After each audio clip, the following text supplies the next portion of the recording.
Hey guys, it's November 6th, 2024. We have a new president. Donald Trump will take office next, year, unless something else crazy happens. Who is so shocked? Anyway, go to Finkers.com and you will find a Finkers etymology newsletter where we're going to go through some of the language and the words used in this election. Like, for instance, why do we cast a vote? And what is a vote? And where do these words come from? And what exactly does this mean? And are we unknowingly participating in some kind of form or ritual or witchcraft?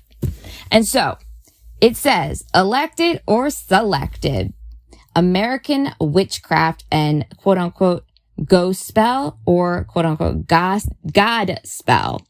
So you see how we don't even realize how the words tell you what exactly is going on here. God's spell or God spell or go spell. Now, what is a spell? Spell is to write out or to mark or to signature or to memorialize something, your mark onto something, your signature onto something.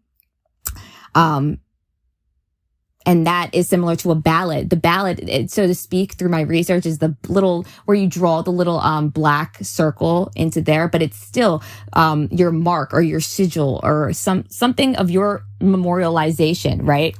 And why do we cast it? You know, cast is kind of like it's a verb, isn't it? It's to throw out, to expel, to vomit, to expel, to get rid of, to, you are casting something. You are shedding something. Now, what are you shedding? Your vote, your vow, your pledge, your devotion. De is a prefix for, get rid of or something, or like devour. Or declassify. So like it was classified, now it's declassified. So we're not using these words. I don't think that we're using them properly. And it's really important that we understand what we're actually saying and what power these words hold.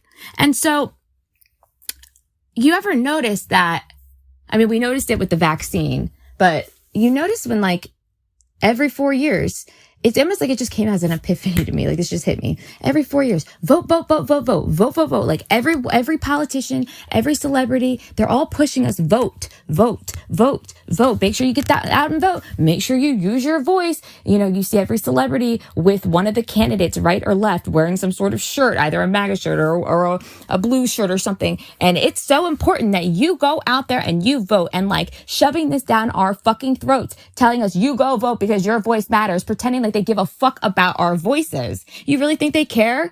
No. I mean, this is my opinion. No, I don't think they give a shit. This is all like this is all a psyop. This is a fucking psyop. I don't even think most people, like, I think there's a certain percent, I think 30% of the American population does not vote. And if people knew that they were going to basically give up their right to have someone reign over them, like you are willingly giving up your consent for this. You know what I'm saying? So that's why I feel like they go vote. They don't care who you vote for necessarily, just as long as you go and you give your consent and you say basically like, I consent for this to reign over me. Because why is it called an election? Well, or E is to come out of something, and lectus is chosen or to pick out of. So you're picking the chosen person. And in my opinion, the prefix L, besides meaning the Hebrew word for God, or, you know, is used for the word sun god, it's also elevator, elite, election, elected. So did we elect someone, or did the elite select someone? And so I think that when we talk about the prefix L, it's about something rising, like elevate. So I mean, I'm just breaking down the words and trying to understand what exactly it is that we're doing when we speak. And I'll go back to the point I was making. We see all these celebrities pushing vote, like as if they really care about our voice, or like trying to show us that we have power. so much to the extent that have you ever heard vote or die? Like literally they tell you, go and vote or go and fucking die. Like it's insane.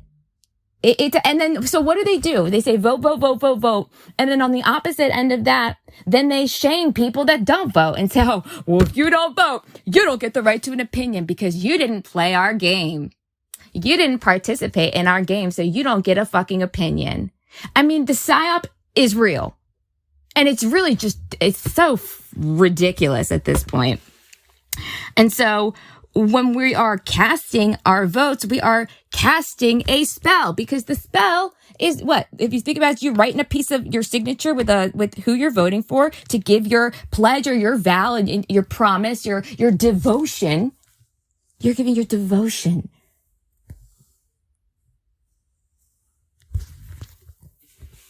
I mean, it's just unreal. It's just unreal. Cast your vow. Cast your promise. Pledge your promise. I feel it's a manipulation. It's a total psyop. When do we ever use these types of words?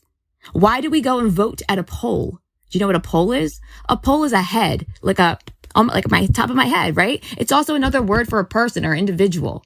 So that's why you have a polling tax. I'm like, we have an individual tax. Like I could just tax for being a person. Like really? I guess so. So where do we go and vote? Well, we go and vote at the polls. Who's there? Oh, poll watchers. You know, I didn't know that until I've looked into these words and the etymology of them.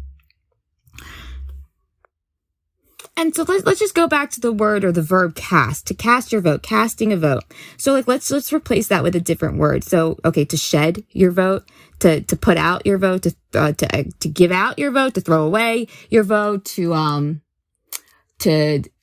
net, you know, when you throw a net over something, you hold, to throw out your, I mean, you know, we get the point, I guess, at that rate. To dedicate, yeah, okay.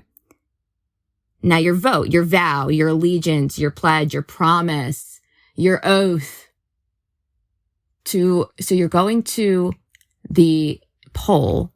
So the poll, or us, the polls, go and give or throw out or shed our promises for someone to be selected to reign over us.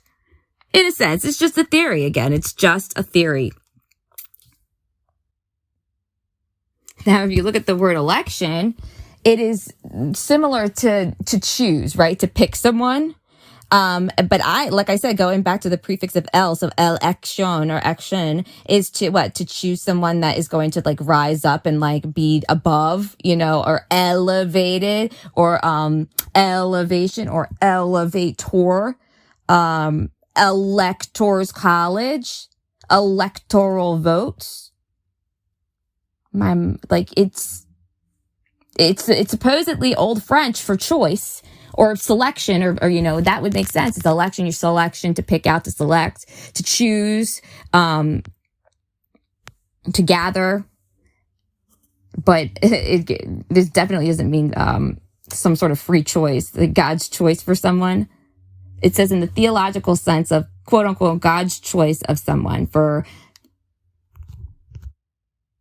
Sorry, I'm using this new recorder, and so I don't know if it even just like I don't know. But so just moving forward with the L and the election and the electors and the electoral college and the elite and the elegant and those who are eligible. And so it just obviously all corresponds together, and really makes you wonder how much power are behind or like given to these words, and what is really going on here, and are we really giving some sort of power away, and what is going on here? Because this kind of seems like some sort of psyop, literally to get us to go and allow this to happen, and maybe like some sort of literally a lie where maybe people are not really voting, and we don't have to give, and we don't have to do this. And so they just fucking psyop us by saying, oh, well, if you don't vote, if you don't play our game, you know, if you don't vote for the lesser of two evils, then,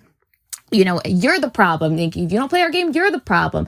And it's like, God, like, that's not true. No, you don't need to participate in this shit. Like, you don't have to choose someone to reign over you, especially when, no offense, but especially when we don't barely understand it to begin with. Most people, like, I feel like now most people don't even realize that they just committed in a sense, a form of witchcraft by voting. You went and you go and you pledged your vow. You went and you gave out your promise for someone else to reign.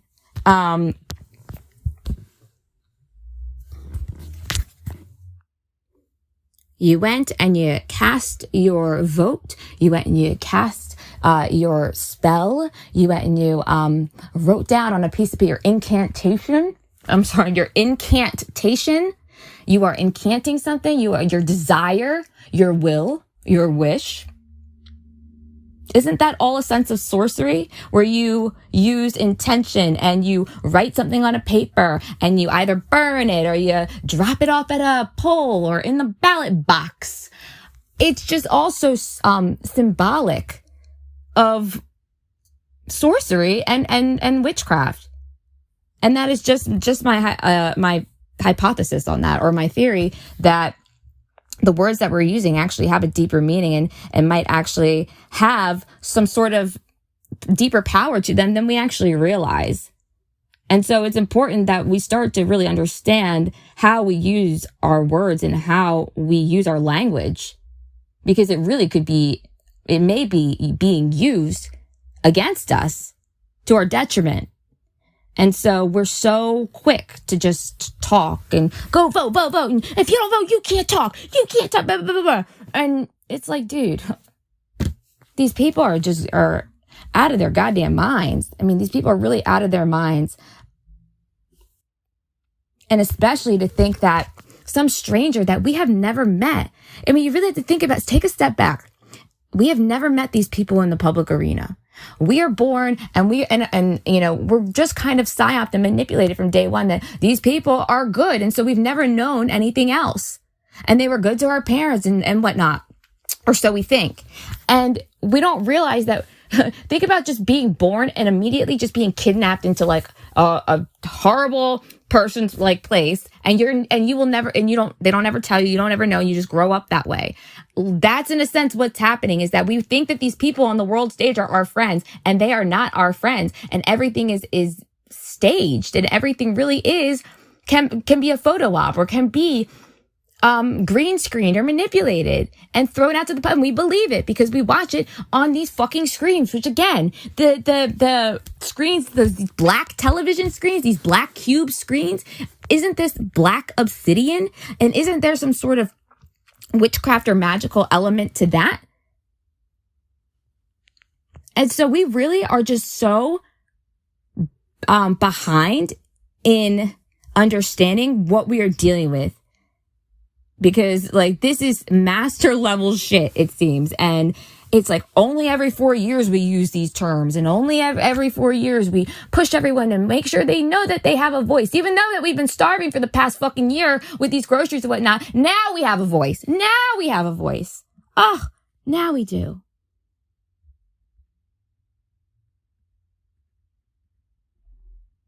These celebrities, they are pawns. They are political actors. They are thought police. They want to implant beliefs and thoughts into our head, and they take a paycheck and go home and couldn't give a fuck.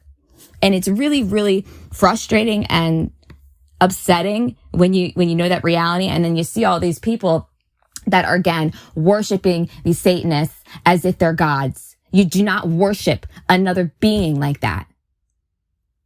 You do not worship vanity. You do not worship beauty, like not in the regard that they worship beauty, where they, oh, I'm thin and this is the body for me. Like, oh, look at my tits. Oh, look at this is the hottest woman. That is Satanism. You do not worship those things, because that has zero to do with why we are here. Your soul and your spirit gives no fuck about that. And all it is a distraction to pull you away from what you are, from God's plan for you. And that is why it is called Satanism, because it is the opposite of God. And so it really just makes me wonder, what are we doing when we cast our vote? Cast your net. It's like when you cast a net, that makes me think, okay, you throw a net out into water and hopefully catch a couple fish or a couple crabs. And it's like, okay, you're casting like your intention over something to pull it in. And it just makes me wonder what is truly going on here. And I wanted to bring your attention to it because, it could be nothing. It could be something. It's just always good to learn the meanings of the words, because once you start recognizing these patterns, or once you start seeing, okay, isn't that, to raise or to go up, like elevator or the elite, or, elevated. So it's really fun because you can start breaking down, what words truly mean. And so I hope you guys learned a little bit from this. And so I'm going to shut this off, and I'll be back to talk to you guys a little bit later to go on this subject, but I wanted to just end the etymology session of it. I hope you guys enjoyed.